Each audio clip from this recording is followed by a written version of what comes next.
Today, I'm going to tell you a story that has been told many, many times with lots of variations over the past 100 years or so. But the version of the story that I'm going to tell you is actually the original version that was published in 1907 in the Chicago Tribune newspaper. Now, since its publication, lots of people have taken this original story and kind of embellished details and made it more spooky. But in my opinion, it's this original version that is by far the most terrifying because it really happened. But before we get into that story, if you're a fan of the strange... Is anyone else with me? Scary things are only scary if they're real, man. I mean, there's horror movies and shit, but you know what I mean. Dude, the best horror movies are when it has to do with like real life shit, or it's like symbolizing real life shit. Dude, that's why I love psychological horrors, because when it's a horror movie that deals with like real mind shit, like people that, you know, like get fucked up in the brain and stuff, that's the good shit, because it's real. Or like people who, you know, are like killing like the bad guy is actually just a person and not some like creepy ghost demon. Way scarier.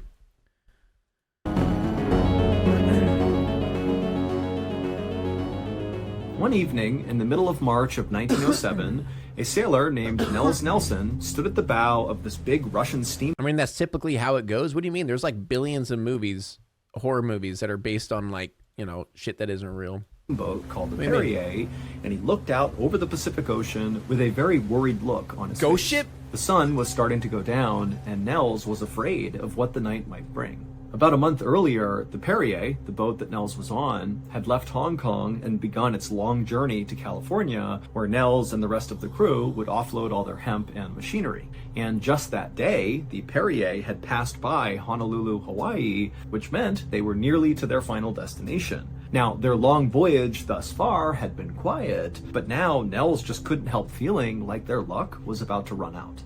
Nels had been a sailor his whole life. He was originally from Sweden, but he'd traveled all over the world, and a few years back, he had linked up with the Perier in Hong Kong. And now, other than the captain of the Perier, who was a Russian named Kavinsky, Nels was the longest-serving member on board the Perier. I like that. And what that meant was Nels and the ship's captain... No, I mean the ones that are based off of true stories are the real scary ones. No, I'm not saying based off a true story. I'm saying that have to do with real life situations, like things that can be real, if that makes sense. That things that can happen in real life.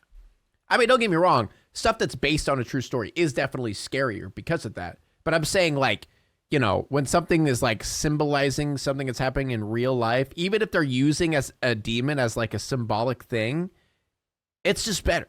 You know what I mean? Were the only two currently on board the Perier who knew the ship's dark secret. Now, Nels and the captain had not told anyone this secret and didn't intend to. Ghost ship? Now, this wasn't something they planned, like they weren't trying to keep it a secret. Instead, it was just kind of this unspoken agreement that we're just never going to talk about this. But at the last port in Hong Kong where the ship was docked, the previous entire crew of the Perier, minus Nels and the captain, had all deserted because of this secret. And so now Nels and the captain were left to kind of keep this information to themselves and go out and solicit a new crew to come on board the Perier to go to California. But they did it without telling these people about this dark secret. And they'd managed to do it. Nels and the captain had found this kind of ragtag bunch of sailors to come with them on this journey, but as a result of recruiting basically anybody with a pulse who was willing to go on this voyage, the crew they ultimately recruited was kind of an untrustworthy, sketchy bunch. On this night, those are the it best was Nels' kind. turn to stand watch, which means basically you would stay up and kind of patrol the boat and look out for problems or emergencies. It was just a way to make sure the crew was always safe, even when everybody was asleep. And even though Nels was not exactly thrilled to be staying up all night to stand watch, in a way he actually was kind of relieved to be in charge of this task. He figured he'd rather be awake and miserable than asleep and vulnerable. Suddenly, another sailor came up to Nels and I Nels love hadn't being heard asleep him, and vulnerable. The sailor slapped him on the back and said, "Hey, how you enjoying your sunset cruise tonight?" Nels turned around and saw it was another crew member just kind of pulling his leg, and so Nels attempted to put on a smile and kind of go along with the joke and make it kind of lighthearted, but he was really struggling because he was looking off to the horizon and he could see the sun had nearly set. For the next couple of hours, It's Nels the and ghost this ship. other sailor would stand It's the by ghost this ship. railing in the cold night air, and they would just talk about, what they're going to do when they get to California, and, what they plan to do with their lives generally, and just kind of small talk, normal stuff. And, for a little while, Nels did forget about all this extreme anxiety he was having about nighttime. But at some point, as Nels and this other sailor were just chatting away, there was this warm breeze that kind of came across the deck of the ship. Now, remember, it had been very cold all night, and so this warm air really stood out. And the second Nels felt that warm air, he knew his worst fears were about to be realized. And so Nels was so scared about what was about to happen that he just kind of froze. He couldn't even turn and tell his partner Not a real what was photo, guys. happening. And his partner was totally oblivious because his partner had never been on the Perier before and didn't know the ship's dark secret. And so this other sailor just kept on blabbering away, totally oblivious. It's not what you Then, expect. as Nels is frozen to the spot with fear, from down below in the ship, where the crew was all sleeping, they heard this loud, guttural scream, like one of the crew members was being tortured or something.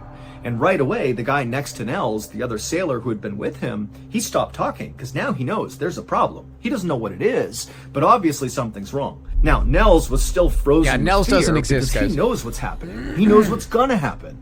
And so he was just standing there, and Is this an organ harvesting ship or something? Is this like a black market organ harvesting crew ship? He the other stubbed his sailor was toe. like, Nels, what's going on? We gotta go down there. But it wasn't until more screams began coming out of the berthing area down below that Nels kind of snapped out of it, and he was like, all right, come on, we gotta go. And the two of them, they went bombing down the steps down into the berthing area, and they went into the first compartment where Okay, he said warm air. Are they burning him alive? these screams were coming from. And when Nels and his partner walked into this room, they looked and they saw two of their crew members were sitting on one of the bunks, just completely rigid, as if they were totally stiff. And the two of them were just screaming as loud as they possibly could in perfect unison. They're But it was birthing? like they weren't there. It's like their eyes were staring off into the distance, and they couldn't That's a real control their photo? bodies. Oh, no. Now, No, Nels not- knew not what was real. going on This was here, the one not but real. the partner Not real. didn't. And so the partner's looking at Nels like, what's going on here? And Nels just turned to him and said, look, I think we can quarantine them. Help me move them. And so this partner has no idea what Nels is doing. He doesn't understand what's going on. But he kind Quarantine of jumped them? into action with Nels. And Nels and this guy, they grabbed these screaming Loch crew Ness members who were Monster? totally stiff. And they remained stiff as Nels and the other sailor dragged them out of the room, down the hall, and they put them in what's called the hold, which is kind of like a jail cell on board a ship. It's where sailors who misbehave get sent to. And so it's a place you can put things and lock the door and they don't come out again.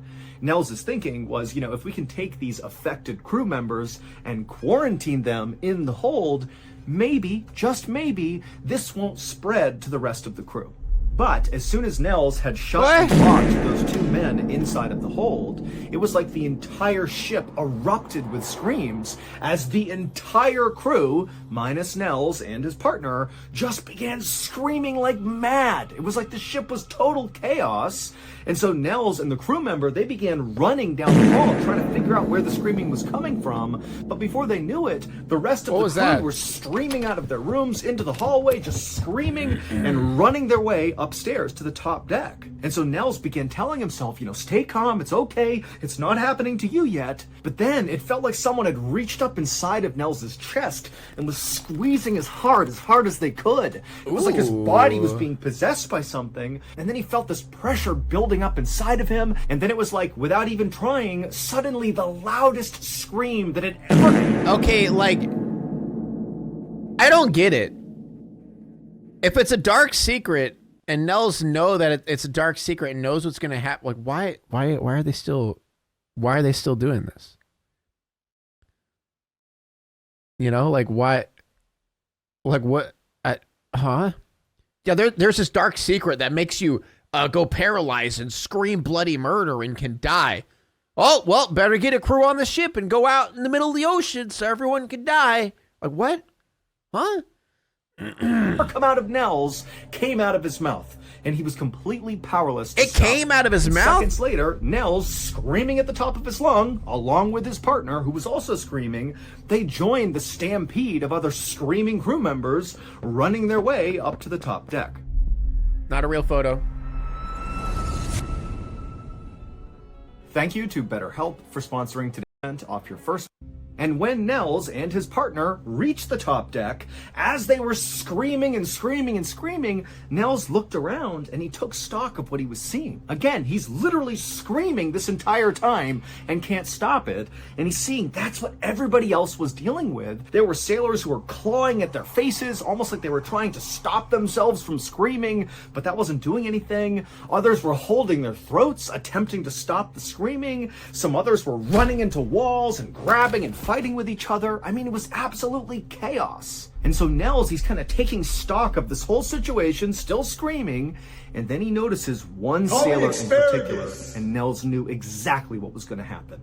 That one sailor, who Nels did not know well, he was one of the sketchy crew members who were picked up in Hong Kong, he stopped screaming. And Nels could tell because there was this look of absolute calm over this sailor's face. And he was down on all fours, almost like an animal, right out in the middle of the top deck. And Nels, as he what the continued to fuck is scream, happening? watched as this young, now very quiet sailor started to move across the deck like an animal. And as he did, What is going faster, on? like he was galloping on all fours, and he was headed straight for the railing of the ship. Now, Nels, in his conscious mind, he knew what was going to happen next, and he wanted to stop it. What? He knew what was going to happen next? Is this just normal? Everyone starts screaming. Oh, yeah, here he comes. Oh, yeah, it's the moment. Oh, he's turning into a werewolf. He's turning into a goddamn werewolf. I knew it. I knew it. There he goes. It's always one of us. It's always one of us. That time of night again. Yep. Like, what? What the fuck? But just like he couldn't stop his own screaming, he was powerless to stop what was about to happen to this young man. Sure enough, It's just a classic moment.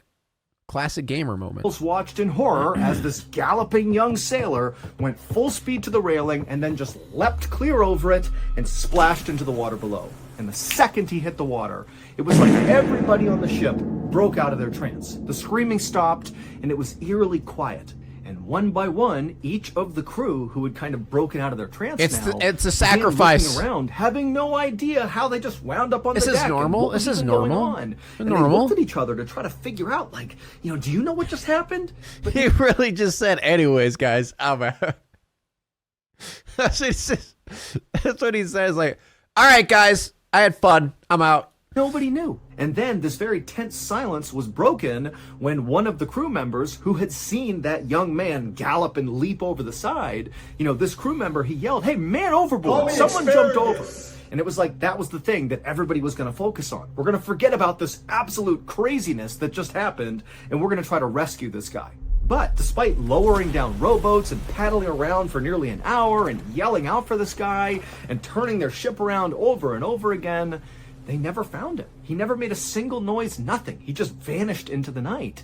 And that was it. And so after about an hour of searching, the search was called off, and this sailor who had leapt over the edge was declared dead. And once he was declared Nice dead, one, and the guys. rest What of the time crew next? were all back on board the Perier, standing on the All right, that was our sacrifice, guys. All right, let's do another day. All right, we'll handle this tomorrow night. All right. top deck, looking around like, what just happened? Nels and the captain looked at each other and nodded, because they knew they would have to tell the crew what just happened. They would have to share this ship's dark secret. Okay, what's And the dark so Nels secret? and the captain told the crew the big secret, and the crew was obviously horrified, but considering they had just been through the entire experience, they weren't exactly surprised. They just hoped that, this night was the only What? What? They weren't surprised? All right. What? night this craziness would happen. But the following night, What? same thing happened. Everybody screamed, went crazy, ran up to the deck, somebody leapt overboard. The next night, same thing happened as well. Then why even go out? Like, just go home. Go home. Like, just go home. If they knew about this dark secret, just go home. Like, this is stupid. This is so stupid. The next night, so 4 nights in a row of this, the captain just could not take it anymore, and when he heard that first scream echo through the ship, the captain grabbed a pistol, put it to his head, and fired. In early April, the Perier finally reached San Francisco, California, where the crew was supposed to offload. Not a real photo. Then where's the real photo of it? By this point, one of the sailors, whose name was Padaman, had assumed command of the ship, but by this point, the crew were very close to mutiny. They did not want to be on the ship anymore. They didn't care who was in charge. And in fact, once the Perier got even just within sight of land, there were 9 sailors still on board the Perier who stole one of the rowboats, lowered it down to the water, and just paddled to land to get away from the Perier as fast as they could. They didn't even ask to be paid. They just wanted to get away. Nels and the few remaining crew members on board the Perier docked it in San Francisco, California. They unloaded the hemp, and then the crew actually got back on the Perier and set sail again and sailed to Santa Monica, California, which was a very far distance, where they would offload the machinery, so the rest of their haul. And actually, on the morning that they were supposed to actually dock in Santa Monica, the crew's cook leapt overboard to his death at 2 a.m., and the crew barely reacted, because by this point, this was just commonplace on board the Perier. People going crazy and jumping over to their deaths. And so once the Perier was docked in Santa Monica and all the cargo was off... What, you think it's Mermaid Dussy? Mermaid Dussy? Could be. They didn't let him cook. Offloaded, Nels and the rest of the crew just left it there. They totally abandoned it and just left. Dude, that's a good point. Why not just tie yourselves down? Like, why not just, like, in the middle of the night, like when night comes around, everyone just put on a strap so they can't jump off. And the Perier would remain totally abandoned in this dock in Santa Monica until a reporter from the Chicago Tribune newspaper found out about what had happened on board the ship and the fact that now it was totally abandoned, which seems so creepy, and he decided to dig into this, and ultimately he published the story that I'm telling you right now. Here is the Perier's dark secret that both Nels and Captain Gavinsky knew all too well. 3.5 years earlier, on a night in the fall of 1903, the Perier docked in what was then called Bombay, but what is now known as Mumbai, India. And on this particular night, some of the crew members of the Perier decided they wanted to leave the boat and go have some fun. So a few sailors and an officer hopped on one of the rowboats on board the Perier, they lowered it down to the water, and they paddled to shore. And apparently, this group of guys had a great time on shore, but at some point, the officer apparently killed a guy on land. Who knows what it was about? Nobody knows. The reporter from the Chicago Tribune couldn't figure it out. But the rumor goes, the officer killed someone, and when they came back to the ship that night, the officer was bragging about killing this person and even making jokes about it. Now, we don't know if this story actually happened, and we also don't really know if this is the seminal event that prompted what would become the dark secret of the Perier. Bruh, just tell me the dark secret already, man! The officer had killed someone, the Perier had left Mumbai, and they were out at sea, and it was very cold, but then suddenly the crew remembered this warm air wafting over the boat, and then screams rang out from inside as the crew began going totally crazy. This was the first appearance of the Perier's dark secret, which sailors on board the Perier actually just referred to as the Thing. Nobody ever saw the Thing or felt. You're gonna set up an entire video with a dark secret and just hit me with the Thing? Okay, fuck, dude, fuck off. That's it? That's it? That's the dark secret. It's a thing. I don't know. It's a thing. Who knows? Just a thing. I don't know. Something. It's just a fucking ghost ship. Like I said in the beginning, I knew it. Felt the Thing or heard the Thing. The only thing they experienced before all hell broke loose is a warm breeze would come across the ship, and then seconds later, it was absolute pandemonium until one of the crew members died. Usually, it was like the Thing inhabited one of the sailors, like that young man who ran like an animal and leapt over the edge. It's the movie The Thing. And this Thing would basically inhabit these sailors and cause them to take their own lives. Over the next few years, more crews would join the Perier and go out to sea, and over and over and over again, this Thing, the dark secret, would take over, and many of the crew would end up dying. And so by the time the crew had come to port, the crew would totally mutiny and disappear. Nobody wanted to be anywhere near this ship. That was why Nels and Captain Gavinsky were the longest serving members on board the Perier, because they were the only ones who were willing to come back. All told, the Thing, or the dark secret of the Perier. So those two always came back but never died. And then they made up this story. Are you sure about that? Are you sure about that? You sure it wasn't Nell and the captain that just killed people? And then they wanted to keep everyone quiet, so they ended up making some bullshit story about a ghost. I don't know. Then, well, yeah, the captain shot himself. He didn't die from jumping off the ship. He shot himself. He probably felt bad for killing so many people. I don't know. I don't know how I feel about this Perier one. claimed the lives of 23 sailors. Jesus 20 Christ. of them, after screaming like maniacs, suddenly just went quiet and leapt over the railing into the ocean and drowned. And the 3 others that passed away were the ship's captains, who all killed themselves. After the Perier was abandoned in Santa Monica, California, it's unclear what actually happened to it, but we know it never sailed commercially again. That's weird, man. I don't know. I'm trying to think of like a logical explanation for that. I mean, I know sailors' tales are just, they're sailors' tales. So it could be pure bullshit. And they could have all died from scurvy or some shit. I don't know. Now it's time to walk away. I hope you enjoyed your stay. Did you laugh or cry or maybe subscribed? I'll thank you either way. You know I will miss you. I hope you return. Tell your friend or your mother to get me more views, please.